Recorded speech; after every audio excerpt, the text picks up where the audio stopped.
When a man leaves, he does not simply depart from a place or a person. He departs from the psychic structure in which he once agreed to play a role. He removes himself from the invisible contracts, the silent performances, the masks he was expected to wear. He steps out of the archetypal play others had cast him in, perhaps the caretaker, the fool, the rescuer, the provider, and in doing so, he becomes a figure of mystery. In that mystery, respect begins. People respect you when you leave because your presence was once unconsciously taken for granted. The mind, habituated to the constancy of your being, ceased to reflect on your value. The psyche, much like the body, adapts to comfort and begins to ignore what sustains it until it vanishes. Once you leave, the weight of your absence begins to crystallize the meaning of your presence. What was once background becomes foreground. The light you carried, once invisible in the day, becomes the only thing missed in the darkness. When you depart, you allow the projection to break. You cease to be the mirror for their unhealed wounds, and the fantasies others projected onto you lose their home. In your leaving, they are forced to see themselves sometimes for the first time. And in that confrontation, they begin to understand the strength you bore, the quiet you offered, the chaos you absorbed. Respect arises not because they suddenly grow kind, but because they finally see what their unconscious had long refused to acknowledge.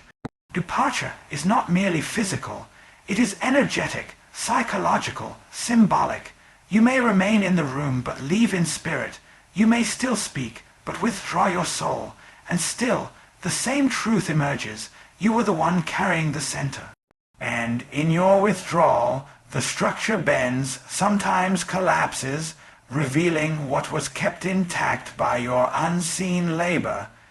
To leave is not an act of bitterness, but of individuation.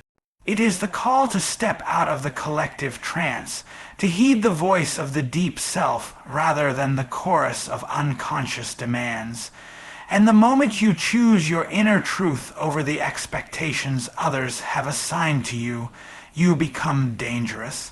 Not because you wish to hurt, but because your refusal to be controlled pierces their illusions. People respect you when you leave because they feel, often for the first time, the edge of your autonomy. What they had mistaken for weakness, your patience, your understanding, your silent sacrifices becomes reinterpreted as strength once you are no longer there to offer it. What was labeled as excess is remembered as abundance. What was called sensitivity is suddenly honored as depth. In this reversal, the archetype of the departed one is reborn no longer an outcast, but a sovereign. To leave is to say, I will no longer carry what is not mine. I will no longer inhabit a system that thrives on my depletion. I will no longer be the unacknowledged pillar in someone else's architecture. In this refusal, you reclaim yourself. And when you do so, the very people who failed to honor your presence begin to mourn your absence. It is not because they have changed, it is because you have. The respect you receive when you leave is not always admiration. Sometimes it is fear. Sometimes it is guilt. Sometimes it is longing. But beneath all of it lies a deep, often unspoken recognition. You dared to become whole.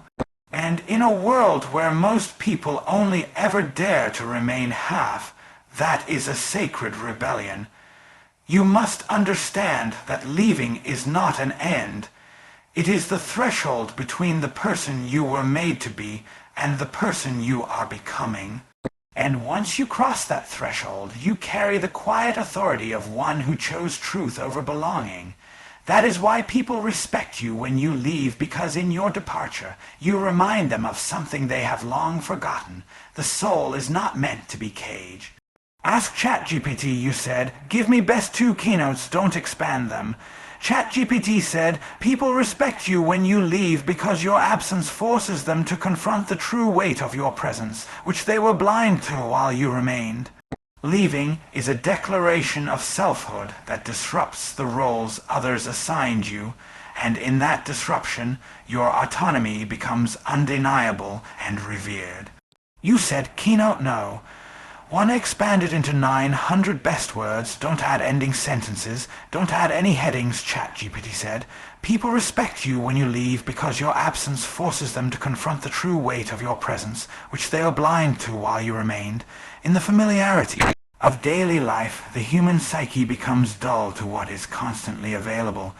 The warmth, the support, the listening ear, the silent bearing of burdens, all of it becomes background noise, absorbed into the expected, folded into the ordinary. Your presence becomes part of the furniture of their lives, reliable, unnoticed, assumed. There is no conscious reflection on what you provide or who you are because you are always there. But the psyche is stirred not by what is consistent, but by what is taken away. It is only in absence that value becomes visible, what once stood quietly in. Corners now casts long shadows, revealing outlines people never bothered to notice before. Your leaving ruptures a psychological contract. It confronts those around you with the reality that your existence in their lives was not owed. You were not a fixture, not an obligation of fate, but a conscious presence offering time, energy, emotion, and essence. When you withdraw, the scales fall from their eyes, and what was once background is suddenly missed with sharp intensity. This is not just emotional, it is archetypal. The figure who departs becomes a symbol, not of abandonment, but of lost balance. In your absence, the structure they inhabited feels different, emptier, colder, less coherent. You were not just a person to them, you were an organizing principle they never recognized until it dissolved. Respect rises not from sudden virtue but from confrontation. They are confronted with their own lack of awareness. They begin to see the way you absorbed their moods without complaint, how you gave when they were silent, how you stayed when they were unkind. They begin to replay your words with new ears, remembering things they once ignored. A strange kind of retroactive clarity forms. The conversations you had, the gestures you made, the boundaries you bent, all begin to shimmer with new significance. They begin to realize how much you filtered their chaos, how much of themselves they poured into you without ever acknowledging your capacity to be drained. Your absence exposes their unconscious dependence, and with this awareness comes a kind of grief that masquerades as respect. They grieve not just your presence, but their blindness to it.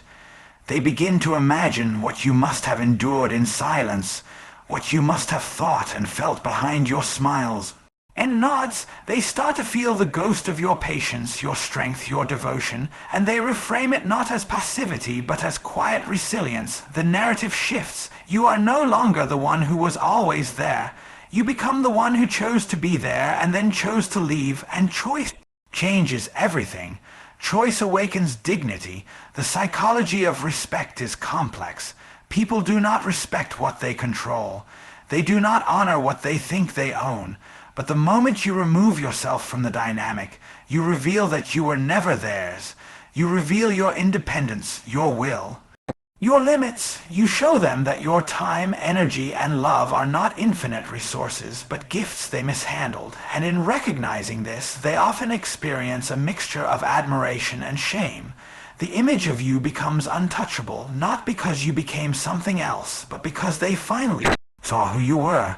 Leaving creates psychic space for them and for you. In that space, they encounter their own projections, their illusions, their assumptions. They begin to ask why they never saw it sooner. They wonder what they could have done differently. And while these questions are rarely answered out loud, they churn beneath the surface and solidify into respect.